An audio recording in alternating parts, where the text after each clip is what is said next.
Hi guys, it looks like it's about 2:45, so we're going to get started here in just a second with our second Canvas webinar. Today we are going to be focusing on how to create that front page for your Canvas course.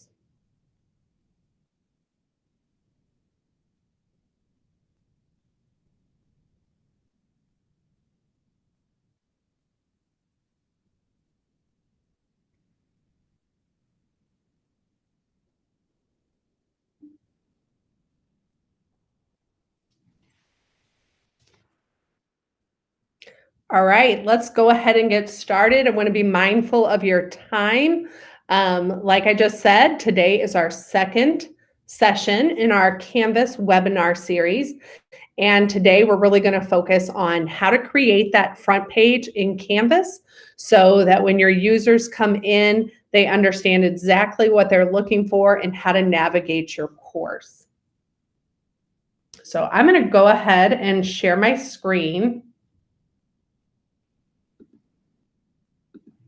And I'm going to jump into just some basics to get started with today.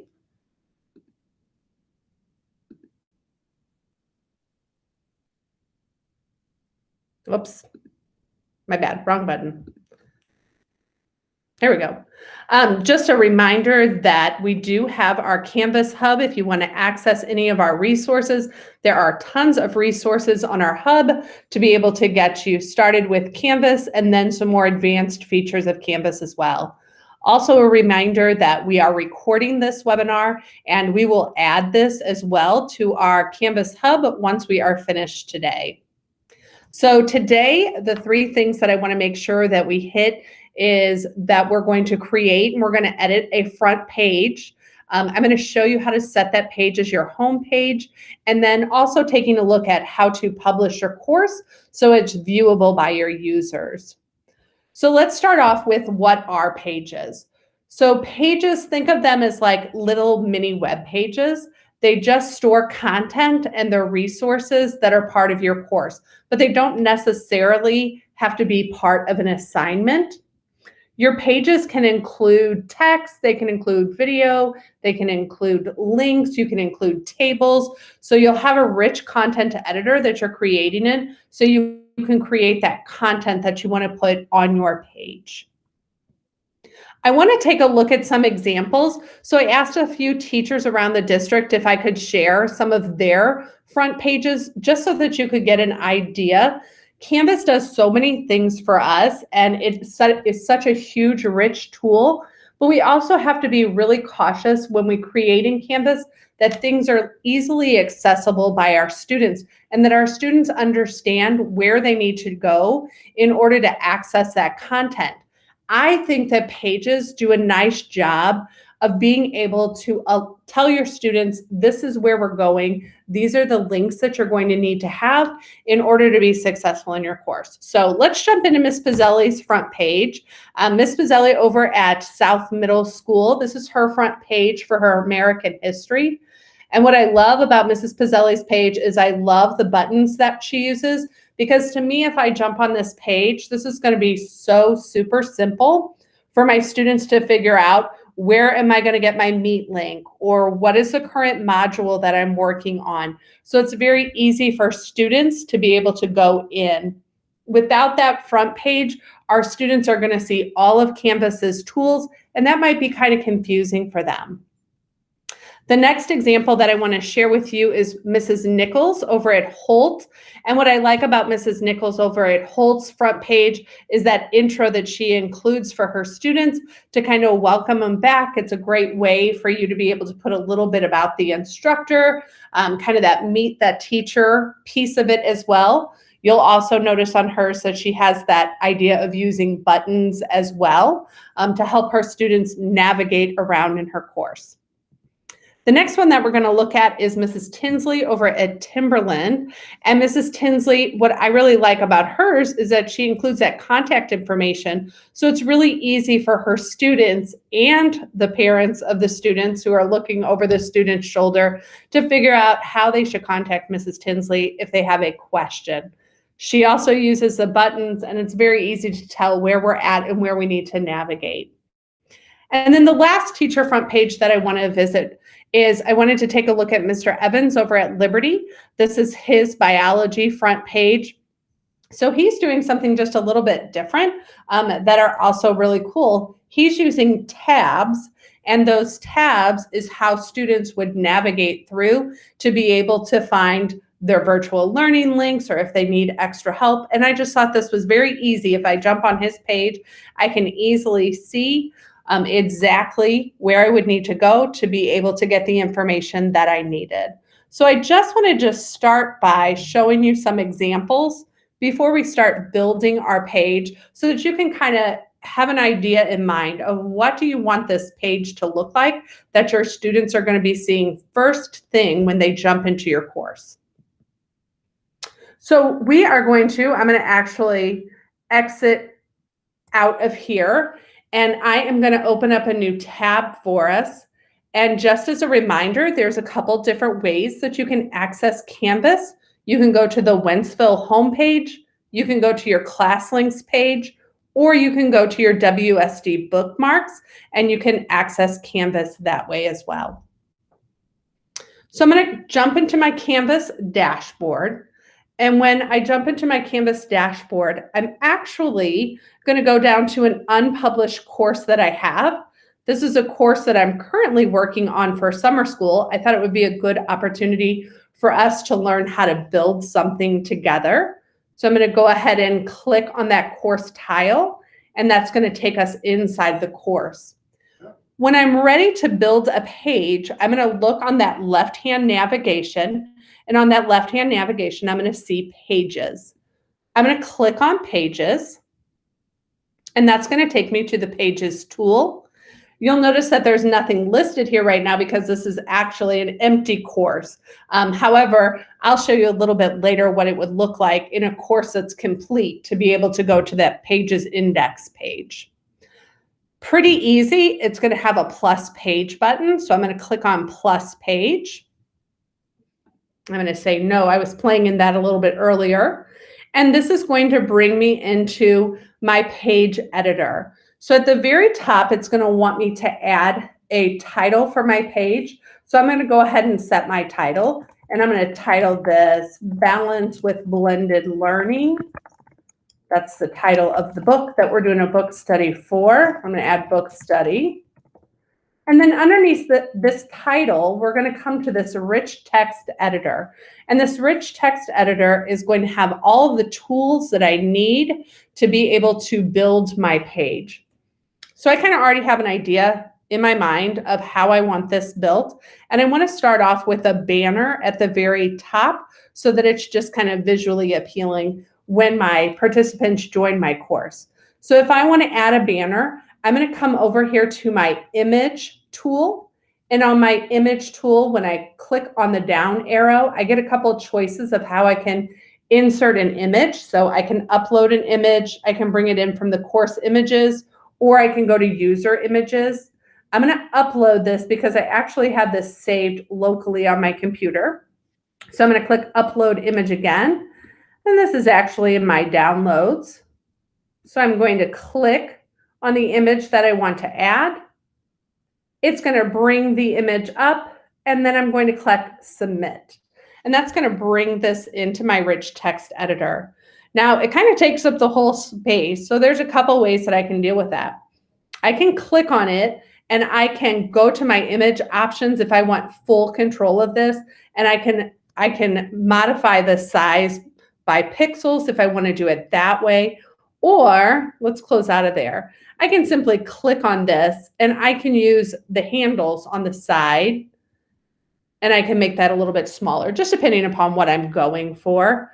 Remember that when somebody jumps into my course, I'm wanting this to be, take up that whole center section of it. So I want to consider that.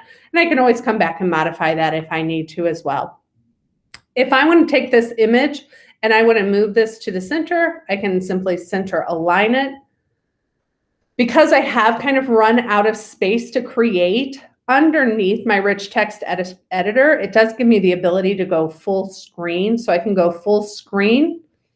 And now I have a little bit more space to work with. So I'm going to use my cursor and I'm going to come down underneath it. And then underneath my header, my banner, I wanted to give just a little blurb about this course. So I actually have this blurb in a keep note. So I'm going to come over here and I'm going to copy that real quickly. And I'm going to jump back into my rich text editor and I'm going to paste that. Once I have my text in, I can modify my text. I can format that as well. So once I highlight it, I do have some formatting tools. Now, I got a little bit disappointed when I looked at this and I thought, oh, I can just modify my font size, but not at all. If you go to the format menu on this, you can come down and you can change your fonts if you want to change your fonts, font size, how you align this, the text color. So let's do something just with a little more pizzazz in there. Maybe change my font size a little bit. I'm going to make that centered. Perfect. And so I can modify that text any way that I wish to do that. So after my fonts, I want to put in a video. And the video that I want to put in, so my book is based in, the author of my book is Catlin Tucker. So maybe I want to come in and I want to insert a video from Catlin Tucker. So I'm going to come up to my tool that looks like a little plug, and that's your apps tool. And when you come to your apps tool, it typically just shows up Canvas Studio. You have to go to view all so you can see those others. But I want to actually use my YouTube tool here.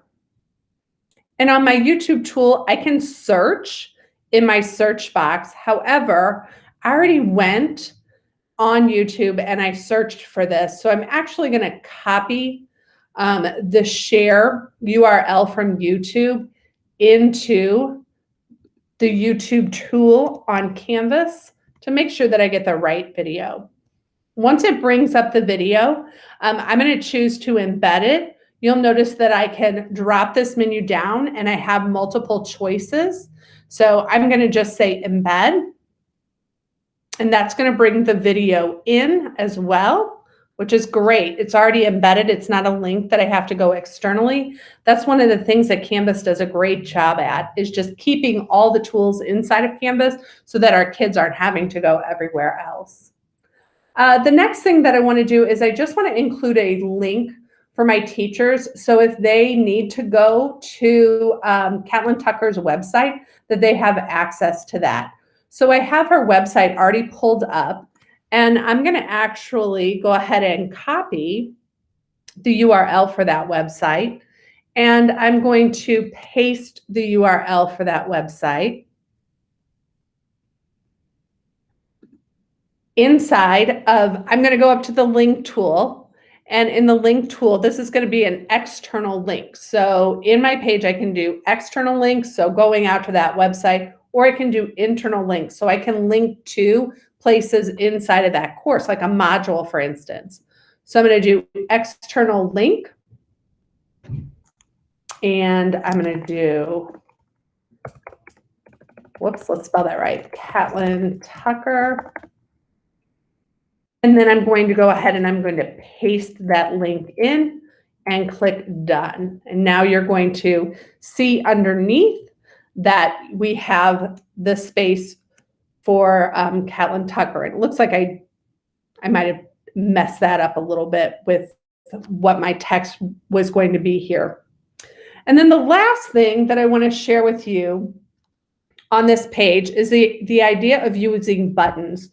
So in several of our examples, we had buttons. The teachers used buttons that they used, and that helped us to navigate to places. Just a really easy way for our users or our students to be able to see the different areas that we can go to. I like using these buttons because I feel like it's just very visual for our learners. So I'm going to go ahead and I'm going to insert a table. And when I insert that table, I'm simply using the table as a structure to hold those icons just so that they're nice and aligned with one another. So I can insert a table in a couple of different ways. You have a table tool that's on your menu. You also can insert a table from the insert menu, so whichever one you prefer. And I'm going to set my buttons up so that there's one button per week of my class. And so I have an 8-week class. So I'm going to try and do 4 columns and 2 rows. So now that it's set up, there's a couple of things that I can do inside this table. So I actually want to put my buttons inside this table. So my cursor's inside of the table, which is good. And then I'm actually going to go and I'm going to upload an image. And so when I go to upload this image, let's see, I think that this is week 1. I'm going to go ahead and click open. So here's week 1. And you'll notice when I upload this, I can also do alternate text. Alternate text is a really great thing for us to use. It certainly helps with accessibility issues. If somebody has something that is reading anything on their computer, they can hover over that and it will tell them week 1. So I encourage you to use that alternate text when you can. And I'm going to click submit. So here's my button that's underneath. It's kind of a little bit big, so I can always go to my image options. And I probably would use image options on this because when I click and drag on those handles on the side, it's not going to be as accurate as if I do a custom size. So it's 288 right now. I want to say 200. Perfect. That's right about the size that I was hoping for. And once again, just like anything else, I can format this. So I can center this in my table. So my week 1 button is centered inside of that cell. And then I'm going to repeat that process for week 2, week 3, week 4. So let's go through that one more time. So I have my cursor inside of the cell. I come in and I'm going to upload the image. Once I upload the image, I'm going to go find my image. Oftentimes, that's the hardest part. I can come down and I can put my alt text. I'm going to click submit. Once again, I'm going to go to my image options where I can reduce the size of this image. And I want to take this image and I want to center it in the cell. Okay. And I'm going to continue that process for week 3, week 4, week 5. Now, right now, the course that I'm working in is not published.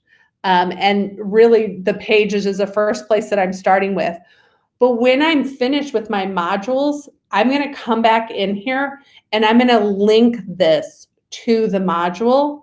So when I'm ready and my modules are built out, I can come to week 1 and I'll come back up to my links. This is where I'm going to do course links. And in the course links, I would come down here to modules and I would find week 1 module and I would link that. So when my students come into this course, they click on week 1 and it's going to actually take them into the module section and it's going to take them to week 1 module. I'm going to press escape so that it takes us out of full size mode, but you can see all of my content in so far. And then when I scroll down, I have some options as well underneath it. Like if I want somebody else to be able to edit this as well, okay? It does show me, it gives me a word count, which is kind of handy. And then I can also save this. So let's go ahead and save this. And once I save it, I'm able to see really quickly what this is going to look like in my course. Now I'm going to tell you there's a few things that I would change that I'm not changing for the sake of time. But I'm going to jump over to another course where it's finished so you can see that. But I would for sure modify the way my text is so that it doesn't spill out. I kind of want everything to be about the same size. And then on my table down here, I would actually go into my table properties and I would get rid of these lines so that when you come on here, you just see the buttons. You don't see the lines on there as well. all right? You do have the ability, let's jump in there real quick. Let's go back to edit. I want to make sure I show you this part because that would be something that is important to me. And if I come down here to my table and I click on my table, on my table, I can come up here to the table menu and I can do table properties. And my table properties are going to give me just a basic width, height, cell spacing, cell padding. And then I can take my border down to 0. And I can center align this. And I can click save. Now, when I save this, hopefully, fingers crossed, we're not going to see those. So then my buttons just appear and they're not set within that table. That table was really just to help keep us organized. So those are just a few of the features inside of Pages. And the good news about Pages is today we're really focusing on setting this up as a home page. We're going to circle back in a couple weeks to Pages, and we're going to talk about how you would use Pages throughout the rest of your course. So what I'd like to do is I'm actually going to jump back to my dashboard real quickly.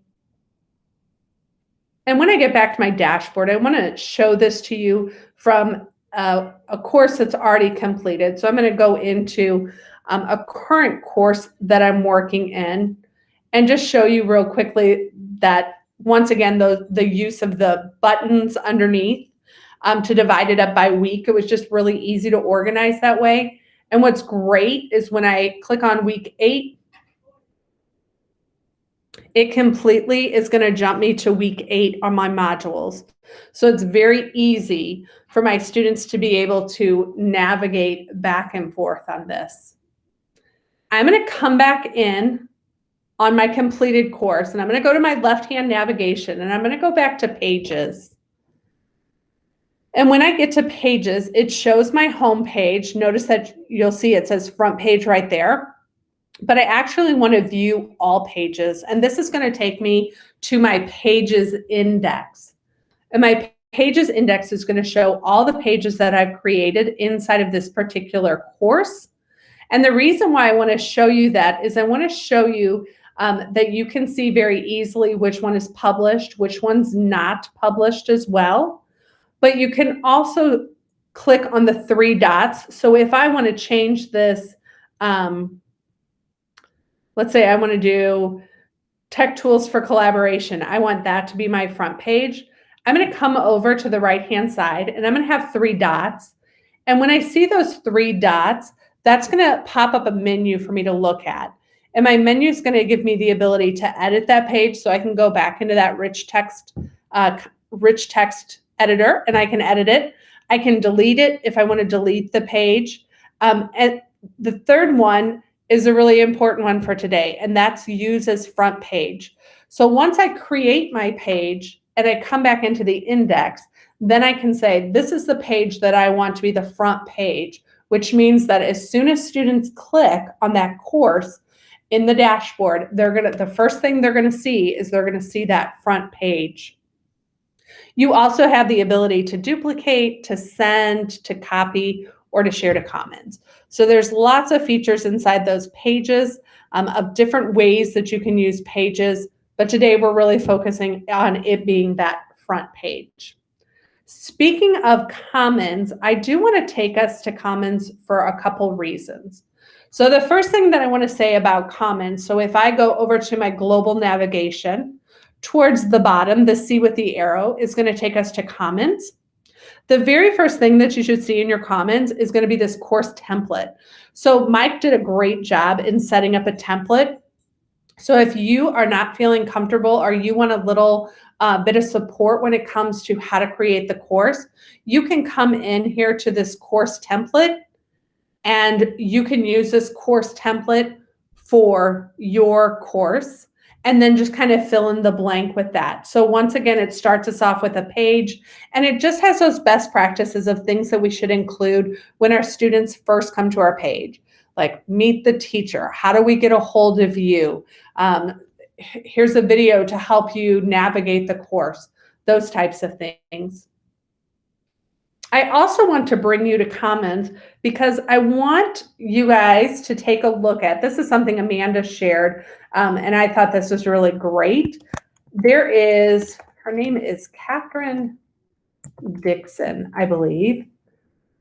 Awesome. So when you get to Catherine Dixon, this teacher has created all of these different pages, and they're actually templates that you can use, and they already have everything created in it. So let's take a look at like this culinary arts.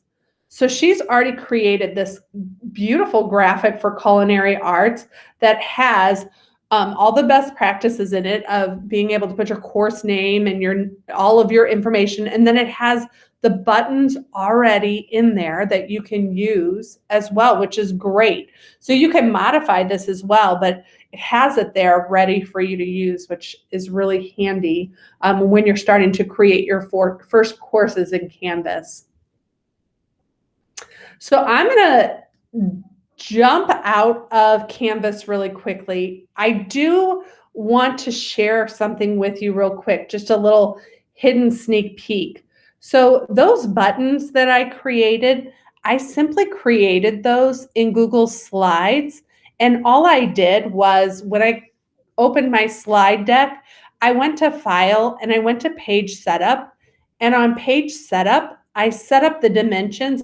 I set them up for 3 inches by 3 inches because I would rather have to reduce something than stretch it out. So when I stretch it out, it gets pixelated. And then once I created my very first button using a shape, inserted a shape, filled the shape, inserted text, inserted an image. I did do a fancy drop shadow. I don't know if anybody noticed that. But once I did one, then all I had to do was right click and duplicate my slide, and then I could create the others easily. From there, I simply went to File and I did Download, and I downloaded that as a PNG, so it has that transparent background.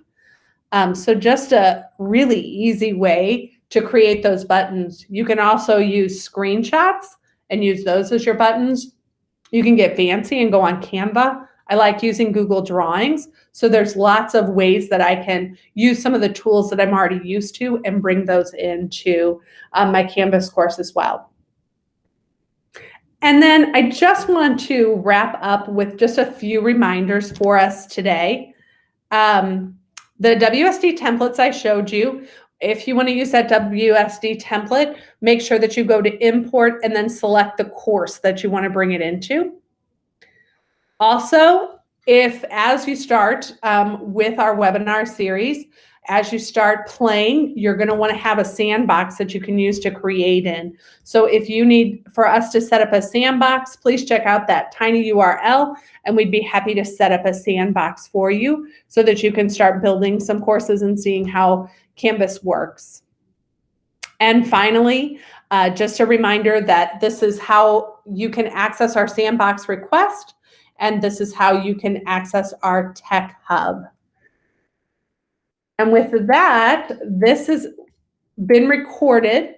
And so because it's been recorded, we are going to go ahead and post that onto the website so that you have the ability to take a look at it when you're ready to learn about how to create a front page for your Canvas class.